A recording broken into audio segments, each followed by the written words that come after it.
বড় খবর বেরিয়ে আসছে, বলা যায় বড় সুখবর বেরিয়ে আসছে সরকারি কর্মচারীদের জন্য। তারা যে পরিমাণ পরিশ্রম করেছে, যে পরিমাণ সময় দিয়েছে, যতটা অভিজ্ঞতা অর্জন করেছে, তার বেসিসেই কিন্তু এবারে বেতন বাড়বে এবং এটাই হওয়া কাম্য, এটাই হওয়া উচিত।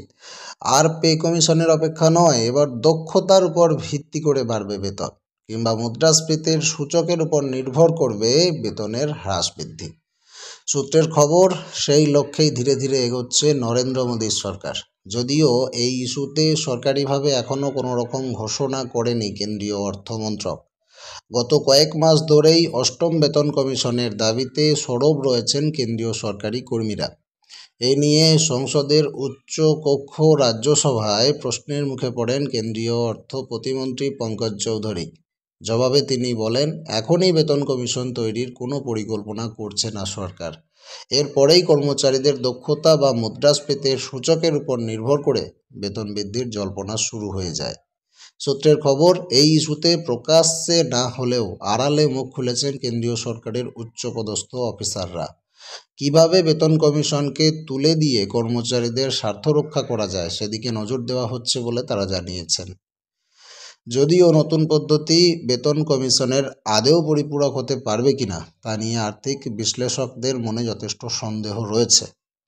দক্ষতা ভিত্তিক বা মুদ্রাস্ফীতির উপর নির্ভর করে বেতন বৃদ্ধির সমর্থকদের যুক্তি, শেষ পর্যন্ত এই সরকার এই সিদ্ধান্ত নিলে তা অবশ্যই যুগের উপযোগী হবে। বেতন কমিশন সাধারণত 10 বছর পর বসে, ফলে বেতন বৃদ্ধির জন্য এক দশক অপেক্ষা করতে হয় কর্মীদের। নতুন ব্যবস্থায় তার থেকে অবশ্যই মুক্তি পাওয়া যাবে বলে আশা করা যাচ্ছে। দ্বিতীয়ত, মূলত পরিষেবা ক্ষেত্রেই সরকারি কর্মচারীদের কাজ করতে হয়।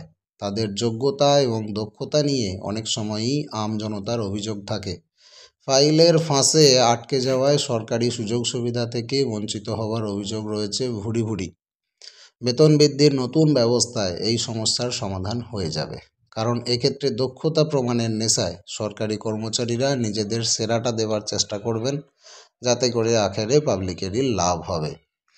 সরকারি কর্মচারীদের একাংশের বিরুদ্ধে দায়িত্ব গ্রহণের ক্ষেত্রে অনীহার অভিযোগ রয়েছে। অন্যদিকে পদোন্নতি নিয়ে আবার পাল্টা অভিযোগের সুর শোনা যায় সরকারি কর্মচারীদের গলায়। নূতন ব্যবস্থা চালু করা গেলে এই দুটো সমস্যাই পুরোপুরি মিটে যাবে বলে মনে করা হচ্ছে। তখন উচ্চ মেধা সম্পন্ন যোগ্য কর্মচারীদের উচ্চ পদ দিতে বাধ্য হয়ে যাবে সরকার। আর্থিক বিশ্লেষকেরা আবার মনে করেন, এর মাধ্যমে বেসরকারি সংস্থার কর্মী এবং সরকারি কর্মচারীদের মধ্যে একটা সামঞ্জস্য আনা সম্ভব হবে। কর্মীদের কাজের উৎসাহ বাড়াতে বেসরকারি সংস্থায় বেতনের বাইরেও ইনসেনটিভ বা অতিরিক্ত অর্থ প্রদানের প্রচলন কিন্তু রয়েছে। নতুন ব্যবস্থায় কতটা সেই সুযোগই দেওয়ার পরিকল্পনা করা যায় সেটার কথাই ভাবছে কিন্তু নরেন্দ্র মোদীর কেন্দ্র সরকার। দর্শকরা, আপনাদেরকে জানিয়ে রাখি, এর উল্টো যুক্তিও রয়েছে। সমালোচকদের প্রথম প্রশ্ন, কিভাবে বা কিসের ভিত্তিতে সরকারি কর্মচারীদের যোগ্যতা বিচার করা হবে? উচ্চপদস্থ অফিসারদের সিংহভাগই কেন্দ্রের নীতি নির্ধারণের সঙ্গে জড়িয়ে থাকেন, ফলে বেসরকারি কর্মীদের মতো তাদের রেটিং দেওয়া একরকম অসম্ভব। দ্বিতীয়ত, এই পদ্ধতিতে স্বজন পোষণের প্রবল আশঙ্কা রয়েছে।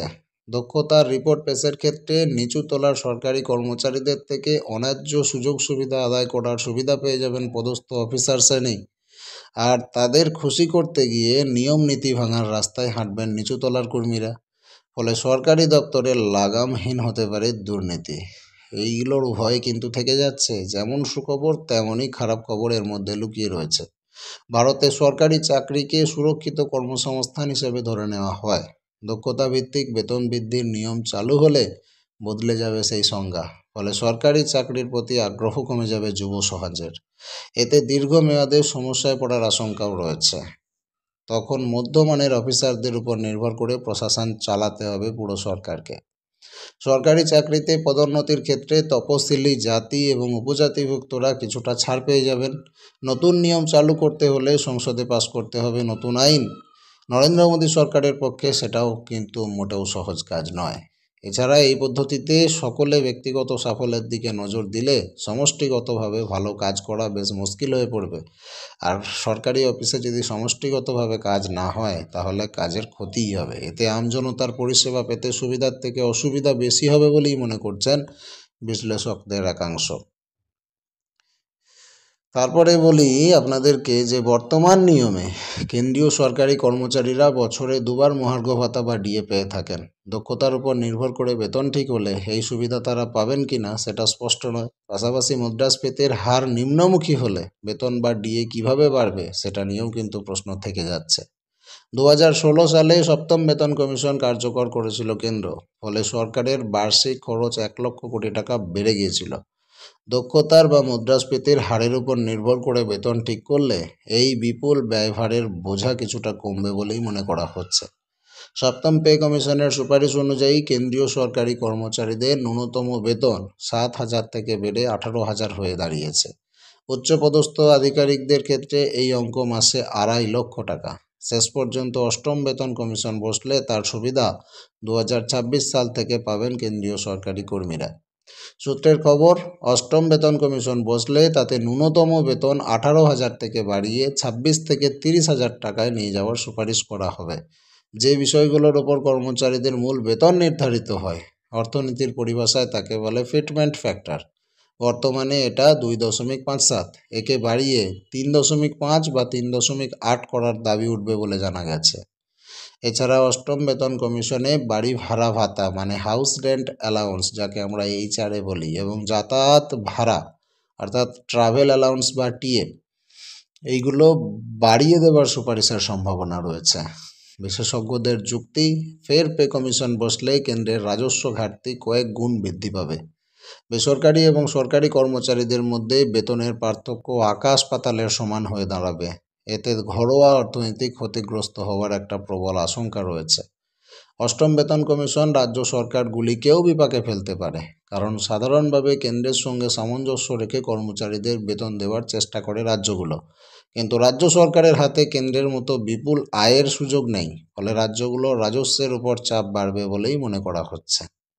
কেন্দ্রীয় সরকারি কর্মচারীদের অবশ্য দাবি, আগামী বছরের অর্থাৎ 2025 পয়লা জানুয়ারি থেকে অষ্টম পে কমিশন চালু হওয়া উচিত।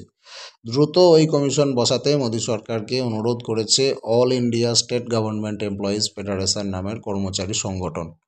বেতন কমিশন নাকি দক্ষতা ও মুদ্রাস্ফীতির উপর ভিত্তি করে বেতন বৃদ্ধি, শেষ পর্যন্ত কোন সিদ্ধান্ত কেন্দ্র সরকার নেয় সেটাই এখন দেখার। তবে যেই সিদ্ধান্তই সরকার নিক না কেন, আপডেট আপনাদেরকে পৌঁছে দেবে স্মার্ট দুনিয়া। অবশ্যই চ্যানেলটিকে সাবস্ক্রাইব করে জুড়ে থাকবেন, আর এই বিষয়ে আপনাদের মতামত অবশ্যই কমেন্ট করুন।